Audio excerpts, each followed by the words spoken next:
Bonjour à tous et bienvenue sur ce nouvel épisode de mon balado sur la réhabilitation financière. Je me présente, Stéphane Moineur.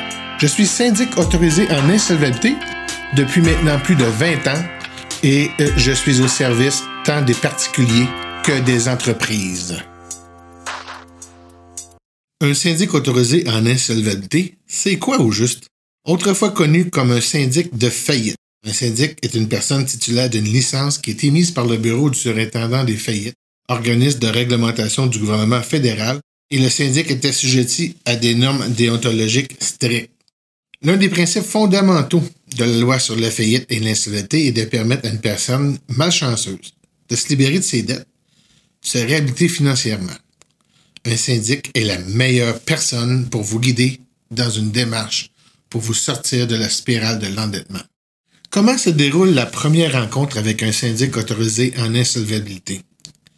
Au moment de la consultation initiale, je serai à votre écoute, en plus de recevoir certaines informations financières, et je pourrai vous proposer des solutions pour vous aider à sortir de la spirale de l'endettement.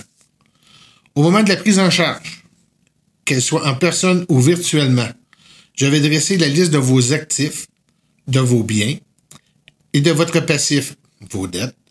Et je vais également vous questionner sur vos revenus et vos dépenses afin d'établir un budget. Une fois ces informations connues, je serai en mesure d'aborder en détail les solutions qui s'offrent à vous. Il est de noter que cet entretien est confidentiel, sans frais et sans obligation. Solution à l'endettement. Plusieurs solutions à l'endettement s'offrent à un débiteur. Ce sont toutes de bonnes solutions, mais il est important d'en connaître les nuances. Je vais traiter de ces nuances lors de prochains balados. Mais passons en revue quelques solutions à l'endettement. Il y a le prêt de consolidation. Il s'agit d'avoir recours auprès d'une institution financière dans le but d'obtenir un prêt et de payer toutes ses dettes. L'avis d'intention de faire une proposition. Donc, les gens qui ont cumulé plus de 250 000 $ de dettes, exclusion faite de leur hypothèque sur leur maison, peuvent prendre un certain temps dans le but d'examiner leurs options tout en se protégeant en déposant un avis d'intention de faire une proposition. La proposition de consommateur permet à une personne de faire une offre à ses créanciers en fonction de son budget dans le but de régler ses dettes. La proposition concordataire, qui est la suite logique de l'avis d'intention de faire une proposition, c'est une offre à des créanciers et les créanciers doivent se prononcer. Et s'il y a échec des négociations, à ce moment-là, ça se résulte en une faillite. Et la faillite, il s'agit de repartir à neuf, de se libérer de ses dettes et d'effectuer un nouveau départ. Il est faux de comprendre que dans plusieurs cas, tous les biens sont saisis par le syndic lors d'une faillite. C'est assez rare.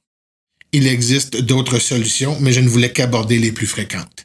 Si vous vous retrouvez avec des difficultés financières ou que vos dettes ne baissent pas malgré que vous faites les paiements à tous les mois, je vous encourage à nous consulter avant qu'il ne soit trop tard et qu'il ne reste que la faillite comme option. Il existe plusieurs façons de rejoindre l'équipe de Ginsberg Gingras.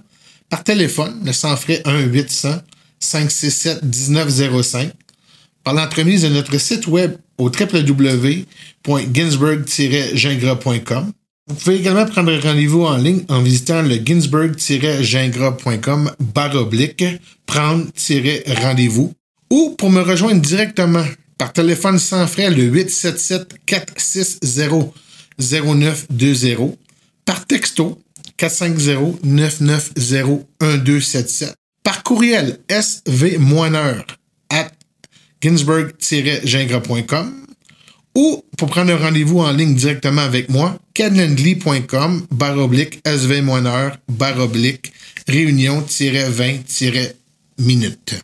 Je vous remercie et soyez à l'écoute pour la prochaine diffusion d'un prochain balado.